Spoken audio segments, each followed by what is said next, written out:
Rajasthan mission 2030 में मैं doctor अभिनव शर्मा, कार्मिक अधिकारी जयपुर डिस्कॉम झालावाड़, मैं अपनी तरफ से सरकार को कुछ सुझाव देना चाहता हूँ।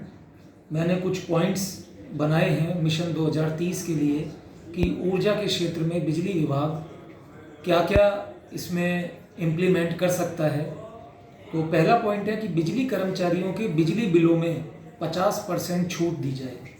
जैसे कि रोडवेज में, रेलवे में, ये ऐसे विभाग हैं जहां कर्मचारियों को उनको पास मिलता है, फैमिली पास मिलता है, वो रोडवेज में या ट्रेनों में कहीं भी सफ़र कर सकते हैं बिना किसी पैसे देने के। तो उसी हिसाब से बिजली कर्मचारियों को भी बिजली के बिलों में 50% कंसेशन दिया जाए। दूसरा, तकनीकी कर्मचारियों को हार्ड ड्यूटी अलाउंस दिया जाए।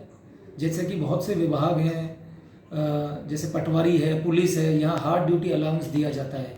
तो बिजली विभाग भी 24 घंटे, और एक इमरजेंसी विभाग है, इमरजेंसी डिपार्टमेंट है और पब्लिक डीलिंग डिपार्टमेंट है, और बिजली विभाग का तकनीकी कर्मचारी भी 24 घंटे मुस्तैदी से, चाहे सर्दी गर्मी बारिश हो, अपना काम बखूबी रूप से करता है। तो उनको भी हार्ड ड्यूटी अलाउंस मिलना चाहिए सरकार की तरफ से। तीसरा, 4th क्लास जो होते हैं हमारे विभाग में, यानी चतुर्थ श्रेणी कर्मचारी, वो केवल अनुकंपा बेस पे नियुक्त होते हैं। तो मेरा ये सुझाव है कि उनका भी डायरेक्ट रिक्रूटमेंट हो।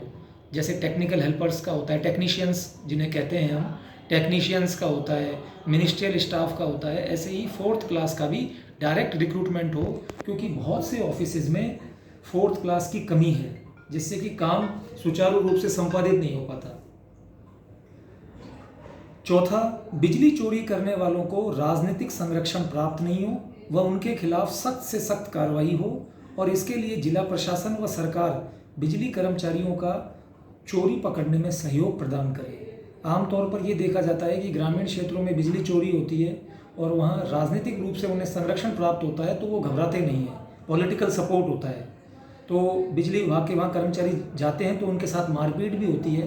तो सरकार को ये चीज़ें रोकनी चाहिए और बिजली विभागों का साथ देना चाहिए कि जो भी चोरी कर रहा है उसके खिलाफ सख्त से सख्त कार्रवाई हो, जिससे रेवेन्यू रिकवरी हो और बिजली विभाग के कर्मचारियों को प्रोत्साहन मिले। सरकार एक प्रयास यह भी कर सकती है कि जो व्यक्ति बिजली चोरी करने वालों का नाम जिला प्रशासन, पुलिस और बिजली विभाग के कर्मचारियों को बताएगा, उसका नाम गुप्त रखते हुए उसे इनाम भी दिया जाए, जिससे कि आस पड़ोस के लोग मोटिवेट होंगे और बिजली चोरी करने वालों के खिलाफ सख्त से सख्त एक्शन होगा। क्योंकि बिजली चोरी जो करते हैं वो तो मजे से, धड़ल्ले से राजनीतिक संरक्षण उनको प्राप्त होता है तो वो चोरी करते हैं। उसका खामियाजा जो आम उपभोक्ता है, जो ईमानदार उपभोक्ता है, उसको भुगतना पड़ता है ज़्यादा बिल पे करके।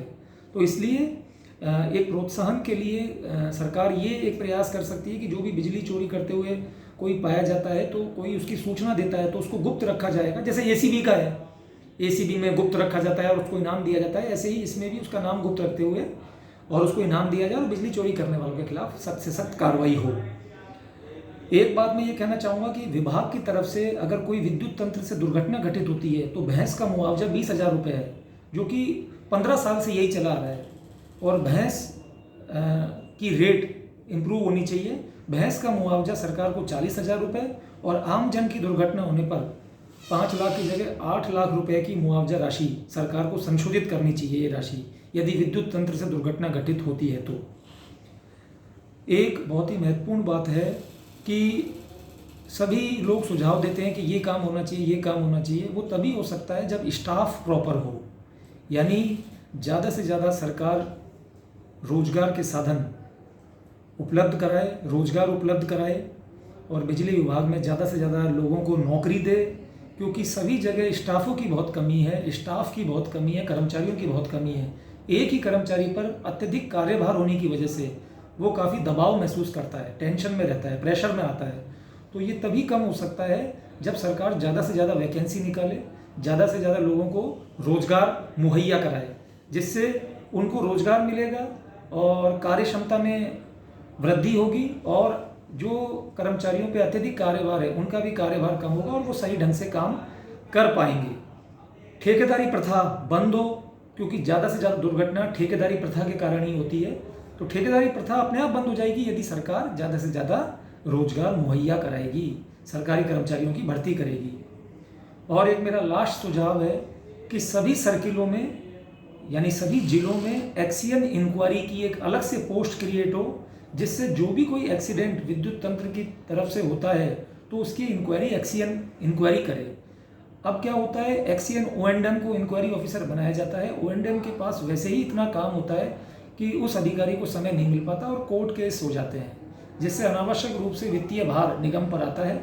अतः सभी सर्किलों में एक्सीएन इंक्वायरी की अलग से पोस्ट क्रिएट हो, जो केवल एक्सीडेंट हो, विद्युत दुर्घटनाएं हो, उनकी वो इंक्वायरी करे। इससे टाइम से इंक्वायरी होगी व कोर्ट में लिटिगेशन भी नहीं होगा।